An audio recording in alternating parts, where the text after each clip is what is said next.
మియాపూర్ పరిధిలోని నాగలక్ష్మి అనే మహిళ ఆత్మహత్య చేసుకున్నట్టు కూడా తెలుస్తుంది. అయితే గతంలోనే ఆమెకి ఇంతకు ముందు కూడా పెళ్లి అయింది.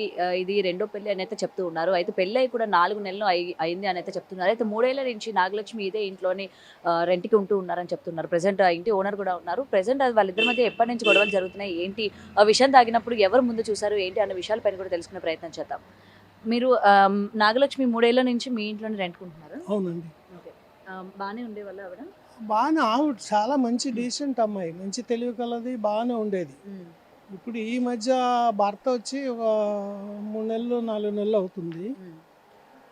అబ్బాయి వచ్చిన నుంచి కొంచెం ఏదో హరాస్మెంట్ అని అది కూడా మాకేమి బయటికేమి తెలియట్లేదు. హ్మ్. కానీ వీళ్ళకు 1, 2 సార్లు వాళ్ళ ఫ్రెండ్స్ లేడీస్ ఉంటారు కదా! వీళ్ళకి చెప్తుందంట ఇట్లా హరాస్మెంట్ చేస్తున్నాడని చెప్పింది. హ్మ్. చెప్తే అంటే అంత అవ్వదులేని మా మెసేజ్ కూడా మెడిటేషన్ చేస్తాం మేము. ఓకే. ధ్యానం చేస్తాం. హ్మ్. అమ్మాయి ఒకవేళ అలాంటి ప్రాబ్లం నీకేమన్నా ఉంటే వచ్చి మా దగ్గర కూకో కొద్దిసేపు మెడిటేషన్ చేసుకో. నీకు ఒక పాప ఉంది. హ్మ్. ఆ పాప లైఫ్ కూడా చూసుకో. ఇవన్నీ టెన్షన్లు నార్మల్ వస్తుంటాయి పోతుంటాయి. మంచి శాలరీ ఉంది కదా నీకు. హ్మ్. అవసరం లేదు భయపడొద్దు అని చెప్తున్నది ధైర్యం. హ్మ్. కానీ మేము ఇంకా పట్టించుకోలే. 10, 15 రోజులు అయింది ఇది జరిగి. హుహుహు. ఇంకా తర్వాత బాగానే ఎప్పుడు ఉన్నాం. భార్యాభర్తలు కొట్టుకోవడం గాని అలాంటి అలాంటిది కష్టాలు ఏం లేవు. మనమైతే మేము చూడలేదమ్మా. వాళ్ళు పైన నార్మల్‌గా ఉంటారు. విన్నాం మేము గాని. బయట ఇంట్లో ఉంటాం. హ్మ్. హ్మ్. యాక్చువల్లీ నేను పేషెంట్‌ను. హ్మ్. Heart patient. నేను బయటికి ఎక్కువ రాను. అస్సలు బయటికి రాను. హ్మ్. ఇంట్లోనే ఉంటా. ధ్యానం చేసుకుంటూ ఉంటాను. హ్మ్. సో, ఆ రోజు మొన్న 11వ తారీఖు మధ్యాహ్నం ఇది తాగింది ఈ అమ్మాయి. హ్మ్. పైసలు తాగి పక్కింటి అమ్మాయికి చెప్పిందంట. తాగిన తర్వాత. తాగిన తర్వాత అమ్మాయికి చెప్పి, "ఆంటీ నేను తాగాను. మందు తాగాను. మా పాపని తీసుకురా స్కూల్‌కి వెళ్ళి" అన్నదంట. హ్మ్. ఇంకా పాపని తీసుకురా అనేటప్పటికి ఆమె భయపడి వచ్చి మాకు చెప్పేది. హ్మ్. ఇట్లా ఆంటీ లక్ష్మి తాగింది, మందు తాగింది. హ్మ్. ఇంక మేము ఎమ్మడే వెళ్ళి అమ్మాయిని హాస్పిటల్కి తీసుకెళ్ళి మా మిస్సెస్, మా అబ్బాయి, మా తమ్ముడు కొడుకు హ్మ్. హ్మ్. అడ్మిట్ చేసాం. ఓకే. అడ్మిట్ చేసి నిన్నటి వరకు బాగానే ఉన్నది సుమారుగా. నిన్న సాయంత్రం చనిపోయారు. చనిపోయింది. ఓకే.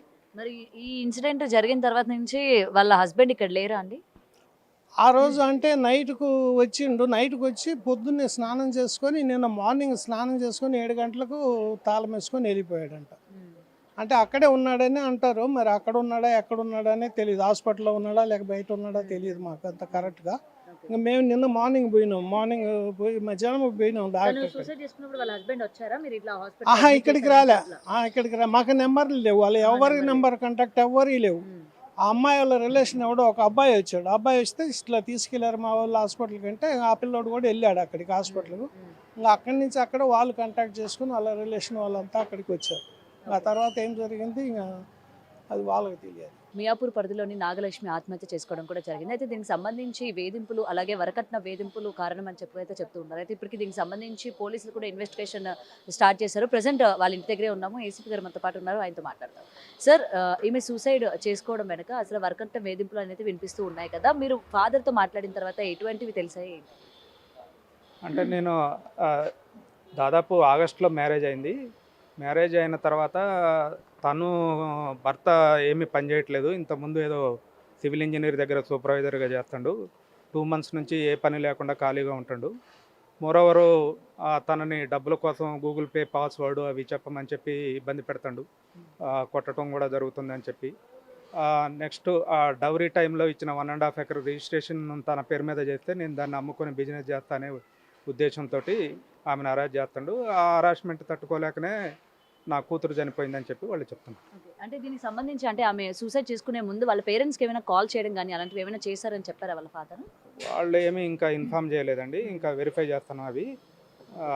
మామూలుగా టెక్నికల్‌గా గానీ ఇంకా ఏముంది ఎవిడెన్స్ అనేది అన్నీ మేము ప్రొక్యూర్ చేసుకుంటాం. ఓకే. సో, అబ్బాయికి సంబంధించిన పేరెంట్స్‌ని గాని ఏమైనా ఇన్వెస్టిగేషన్ చేసారా ఈ గ్యాప్‌లో? ఇంకా ఏం చేయలేదు. ఇంకేం సో, లోపల ఏమైనా సూసైడ్ లెటర్స్ కానీ అట్లాంటివి ఏమైనా దొరికాయా సార్? మీరు పొద్దున్నుంచి కూడా చేస్తూ ఉన్నారు కదా! సూసైడ్ లెటర్ అయితే ఏం లేదండి. ఆ పక్క ఇంటిన రేఖా చౌదరి అని ఉంటది. ఆ రేఖా చౌదరి పేరు మీద ఒక ఈ పాయిజన్ పెస్టిసైడ్ పాయిజన్ ఒకటి తెప్పించుకున్నట్టు మనకి ఎవిడెన్స్ దొరికింది. 1 వీక్ బ్యాక్ అది డెలివరీ అయింది. దాన్నే తాగింది అని చెప్పి చెప్తున్నారు. ఓకే. ఈ విషయం ఆమెకి తెలుసా సార్? ఆ రేఖా చౌదరి ఎవరైతే ఉన్నారో ఆమె పేరు మీద మీ ఆర్డర్ పెట్టుకుందన్న విషయం తెలుసా ఆవిడకి? అంటే ఆమె పేరు మీద ఆర్డర్ పెట్టుకున్నది తెలుసు. కాకపోతే అది పాయిజన్ అని తెలవదు. వాళ్ళ మదర్ కోసం ఏదో మెడిసిన్ అని చెప్పి తను చెప్పిందని చెప్పి రేఖా చౌదరి చెప్తున్నారు. ఓకే. So, okay. ప్రెజెంట్ భర్తని అదుపులోకి తీసుకున్నారా సార్? తీసుకుంటామండి.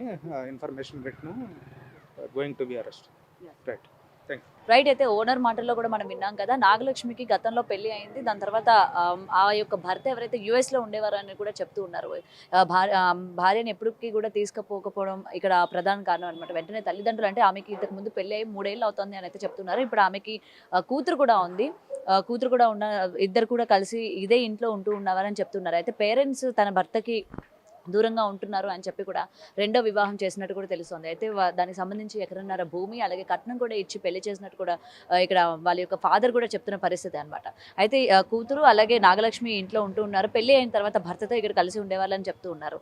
అయితే ఇద్దరికి మధ్య అసలు ఏం గొడవలు జరుగుతున్నాయి ఏంటి అంటే ముఖ్యంగా వరకట్న వేధింపులు అని అయితే ఇక్కడ మనకి పోలీసులు కూడా చెప్తూ ఉన్నారు. అలాగే యొక్క తండ్రి కూడా, అంటే నాగలక్ష్మి యొక్క తండ్రి కూడా ఏంటంటే ఎప్పుడు కూడా అమ్మాయిని హింసిస్తూ ఉండేవాళ్ళు, అమ్మాయి బాధపడుతూ ఉండేది అనేది ఇక్కడ మెన్షన్ చేస్తున్నారు. ప్రజెంట్ ఆ భర్త ఎవరైతే ఉన్నారో తనని ఇంకా అదుపులోకి తీసుకోలేదు అనేది పోలీస్ మాటల్లో మనం విన్నాం కదా. సో దీని వెనక ఇంకేం కారణాలు ఉన్నాయి, కేవలం వరకట్న వేధింపులైనా లేకపోతే ఇంకేమైనా కారణాలు ఉన్న దానిపైన కూడా పోలీసులు ఇన్వెస్టిగేషన్ చేస్తూ ఉన్నారు. ప్రజెంట్ ఆమె ఆన్లైన్లో ఏదైతే ఆర్డర్ పెట్టుకుందో ఆ యొక్క విషయం అది కూడా గడ్డి మందు అనేది తెలుస్తోంది. ఇప్పుడు దానికి ఆ డబ్బాలు కూడా ఏంటంటే పోలీసులు స్వాధీనం చేసుకున్నారు. పక్కనున్న వేరే వాళ్ళ నైబర్ యొక్క పేరు మీద ఆ యొక్క విషయాన్ని తెచ్చుకున్నట్టు కూడా తెలుస్తున్నారు. అయితే ఈ విషయం మొత్తం కూడా తను ఈమెకి నాగలక్ష్మి కూడా ప్రైవేట్ కంపెనీలో వర్క్ చేస్తూ ఉన్నారు, మంచి శాలరీ కూడా వస్తూ ఉన్నది అని కూడా చెప్తూ ఉన్నారు. ఎప్పుడు కూడా అమ్మాయి మంచిగా ఉండేది, ఎందుకు ఇలాగా చేసుకుంది ఏంటనే విషయం అయితే ప్రజెంట్ ఓనర్స్ అయితే చెప్తూ ఉన్నారు. అండ్ వాళ్ళ ఫాదర్ కూడా పైన ఇంట్లోనే ఉన్నారు, మాట్లాడలేని పరిస్థితిలో ఉన్నారు.